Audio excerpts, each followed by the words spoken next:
ओम अथ श्री नवग्रह स्तोत्रम। नवग्रह स्तोत्र के डेली पाठ से, इसको नित्य पढ़ने से सभी नवग्रह प्रसन्न रहते हैं और हमें अलग से कोई उपाय करने की ज़रूरत नहीं पड़ती है।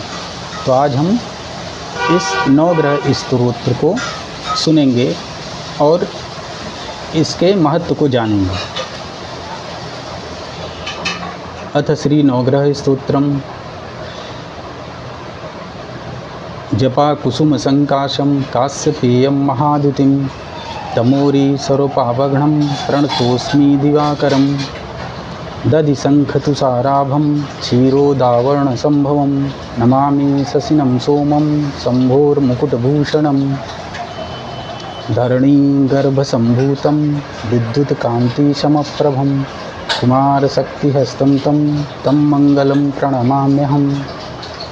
प्रियंगु कलिकाश्यामं रूपेणां प्रतिमं बुधं सौम्यं सौम्यगुणापेतं तं बुद्धं प्रणमाम्यहम्। देवानां च ऋषीणां च गुरुकाञ्चनसन्निभं बुद्धिभूतं त्रिलोकेशं तं नमामि बृहस्पतिं। हिमकुन्दमृणालाभं दैत्यानां परमं गुरुं सर्वशास्त्रप्रवक्तारं भार्गवं प्रणमाम्यहम्। नीलाञ्जनसमाभासं रविपुत्रं यमाग्रजं छायामार्तण्डसम्भूतं तं नमामि शनैश्चरम्।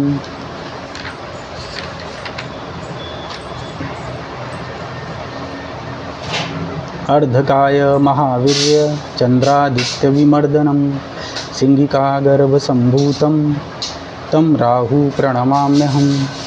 पलाशपुष्पसङ्काशं ताराकाग्रहमस्तकं रौद्रं रौद्रात्मकं घोरं तं केतुं प्रणमाम्यहम्।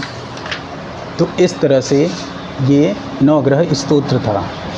नवग्रह स्तोत्र में सबसे पहला जो स्तोत्र था वो था हमारे सूर्यदेव के लिए।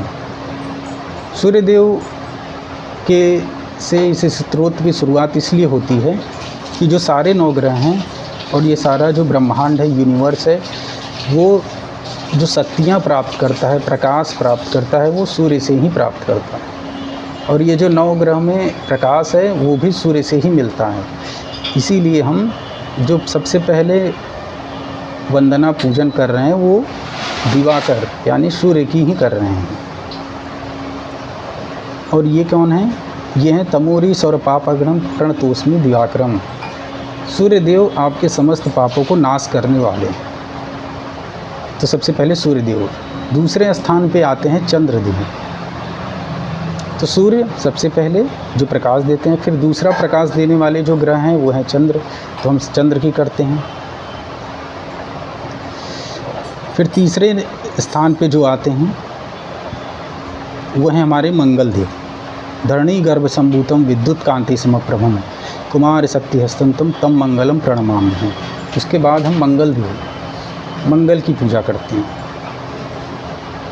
जो कि शक्ति के, पृथ्वी के, इसके प्रतीक हैं। उसके बाद हम बुद्ध यानी बुद्धि के देव की पूजा करते हैं, दैट इज भगवान बुद्ध ग्रह की। उसके बाद हम देवानाम च ऋषीणाम च गुरु कांचन सन्निभ, जो देवताओं के और ऋषियों के गुरु हैं, और बुद्धिभूतम त्रिलोकेशम, ऐसे बृहस्पति देव की अर्चना करते हैं 5वें श्लोक में। फिर छठे नंबर पे आते हैं शुक्र। देखिए, जो बृहस्पति हैं वो भी गुरु हैं और जो शुक्र हैं वो भी गुरु हैं। देवताओं और ऋषियों के गुरु हैं बृहस्पति, और जो दैत्यों के परम गुरु हैं वो हैं शुक्र। तो गुरु दोनों ही हैं, बृहस्पति भी गुरु हैं और शुक्र भी गुरु हैं। इसीलिए उनको कहा गया है कि देवानाम च ऋषीणाम च गुरु, इसलिए उनको कहा गया है कि हिमकुंद मृणालाभम दैत्यानाम परमं गुरुम सर्वशास्त्र प्रवक्तारम। और जो शुक्र हैं वो सभी शास्त्रों के ज्ञाता भी हैं, इसीलिए लिखा है कि सर्वशास्त्र प्रवक्तारम भार्गवम प्रणमाम्यहम्।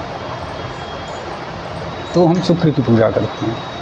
उसके बाद आते हैं हमारे शनिदेव।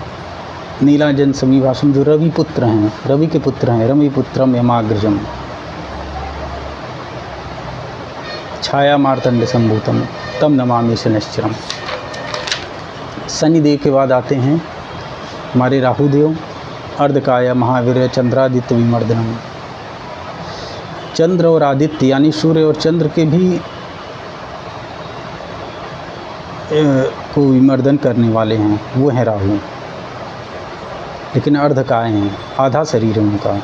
और सबसे लास्ट में आते हैं हमारे केतु महाराज, जिनके बारे में कहा गया है कि पलाश पुष्प संकाशम तारा कर ग्रह मस्तकम, सभी ताराओं के ग्रह के मस्तक हैं।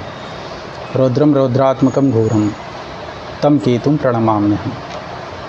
तो इस तरह से ये जो नवग्रह स्तुति है, नवग्रह मंत्र हैं, ये सभी को याद होने चाहिए। और अगर ये नवग्रह स्तोत्र आप रोज़ सुबह स्नान के बाद पढ़ते हैं तो सारे नवग्रह आपके बैलेंस रहते हैं। नमस्कार, धन्यवाद, जय श्री राम।